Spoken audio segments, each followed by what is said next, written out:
Main season इसमें रहता है जी, जो सरसों का सीज़न होता है ये 25 दिसंबर के बाद से लेके और लगभग 25 फरवरी तक का होता है मेन सीज़न जी। और इसके अंदर आदमी कम से कम 5 से लेके 7 बार शहद निकाल सकता है। अच्छा अच्छा। और ये सबसे बड़ा सीज़न होता है और इसमें शहद का उत्पादन भी काफ़ी अच्छी मात्रा में होता है। और जो शहद सरसों का शहद निकलता है वो इसको बोला जाता है कि क्रीम हनी। जैसे आपने बताया कि 5 से 7 बार सीज़न में शहद निकाल लिया जाता है जी। तो एक कॉलोनी से करीब करीब कितना शहद मिल जाता है?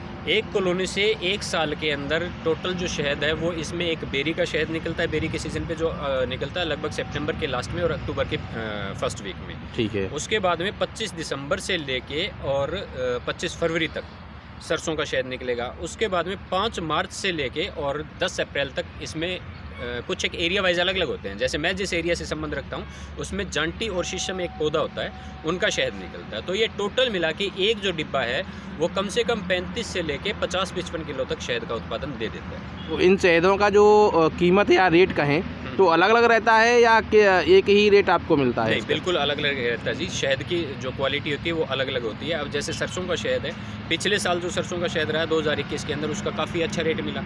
और अगर इस तरीके के रेट बी कीपर को मिलते जाएंगे तो बी कीपर का भी हौसला बढ़िया रहेगा। बेरी का शहद है वो अलग रेट का होता है। इसमें तीनों शहदों के रेट अलग अलग रहेंगे। करीब थोड़ा सा एक अंदाज़ा देंगे आपको क्या रेट मिल जाते हैं बी कीपर्स को इन सीज़न में? जैसे सरसों का क्या रेट मिल जाता है? ये लगभग 10,000 से लेके और 15,000 रुपये क्विंटल के बीच में होता है जी, तीनों शहदों को।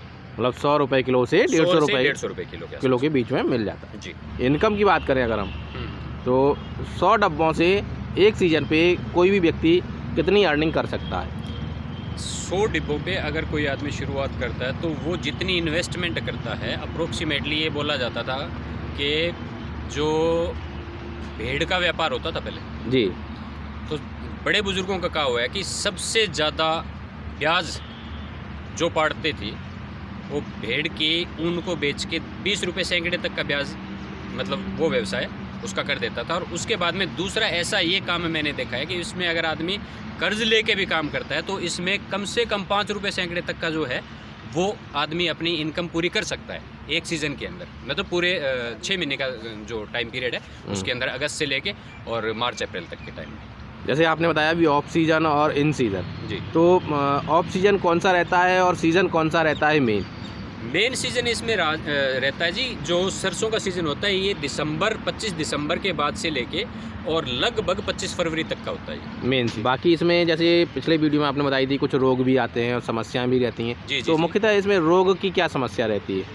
मेनली रोग इसमें एक माइट नाम का रोग होता है। मेन रोग जो होता है, जो माइट रोग होता है वो क्या करता है, मक्खियों को नुकसान इतना पहुंचाता है कि अगर आपने गौर नहीं की तो मक्खियाँ नीचे ज़मीन पे रेंग रेंग के मर जाती हैं। और उसके बाद में ये जो माइट का रोग है ये बरसात के सीजन में ज़्यादा आता है, गर्मी के अंदर ज़्यादा आता है, डिब्बों के अंदर नमी रहती है, उस वजह से इसके अंदर मेन माइट आती है। माइट में भी 2-3 प्रजाति हैं जो अलग अलग टाइम पे अलग अलग अटैक करती है, तो उसके बारे में हमें जानकारी पूरी होनी चाहिए। माइट के अलावा और क्या समस्या मुख्यतः रहती है? माइट के अलावा सबसे बड़ी समस्या ये होती है कि ये आपको जगह मिलना। अब कई बार तो ये होता है कि लोगों का अज्ञानता इतनी है लोगों में कि जैसे हम कहीं किसी फसल पे रख लेते हैं तो वो बोलते हैं जैसे बाजरे के सीजन में ऑफ टाइम में बाहर आना पड़ता है। ठीक है। तो कुछ लोग ऐसे बोलते हैं कि हमारी फसल को नुकसान कर रही है। अच्छा, ऐसा भी किसानों को लगता है कि मधुमक्खी उनकी फसल को नुकसान पहुंचा रही है क्योंकि अज्ञानता है ये उनकी। नहीं तो किसान की सबसे बड़ी बात क्या है, अगर हम बात करें तो जो परागण की बात करें अगर हम, जी, जिससे फसल का उत्पादन बढ़ता है तो मधुमक्खी से बेहतर तो परागण कोई कर ही नहीं सकता है। ये किसान का सबसे अधिक मित्र कीट बोला जाता है। और जहाँ पे मधुमक्खियाँ रखी जाती है वहाँ पे पेस्टिसाइड की कहीं ज़रूरत नहीं होती, पर फिर भी किसान करते हैं, पेस्टिसाइड स्प्रे करते हैं। तो पेस्टिसाइड से भी मधुमक्खियों को बहुत ज़्यादा नुकसान होता है, ये मरती भी है उनसे। मतलब अब जैसे अभी आपने यहाँ पे आगरा के पास में साइट लगाई हुई है, अगर कोई व्यक्ति आपसे सीधा शहद लेना चाहे तो उसे क्या कीमत से मिल जाएगा या कब तक आपको उसको प्रोवाइड करा सकते हैं? अभी तो सरसों का सीज़न शुरू हुआ है तो कम से कम 1 हफ्ता 10 दिन लगेगा यहाँ पे 15 दिसंबर के आसपास में, क्योंकि हमने इस क्षेत्र में पहली बार मक्खियाँ लगाई है। तो इस क्षेत्र के जो लोकल बी कीपर है उनसे जैसे हमने सलाह मशवरा वगैरह किया तो वो लोग बोलते हैं कि 15 दिसंबर के आसपास से यहाँ पे जो शहद का उत्पादन है वो शुरू हो जाएगा। तो 15 दिसंबर के बाद में तो यहाँ पे हमारे लिए उपलब्ध हो जाएगा शहद, अगर कोई भाई लेना चाहे तो। मतलब खुद खाने के लिए चाहिए तो आप उसको क्या कीमत पे उपलब्ध करा देंगे? 200 रुपये किलो। 200 रुपये किलो। अगर कोई भी व्यक्ति आगरा के आसपास से या धौलपुर के आसपास से हैं तो तेहरा पे माही इंटरनेशनल स्कूल है, ठीक उनके सामने ही ये सुरेंद्र जी की साइट लगी हुई है। तो आप मिड दिसंबर में अगर आप चाहें तो इनसे मिल के और शहद के बारे में पता कर सकते हैं, और आप चाहें तो इनसे ये शहद परचेज भी कर सकते हैं।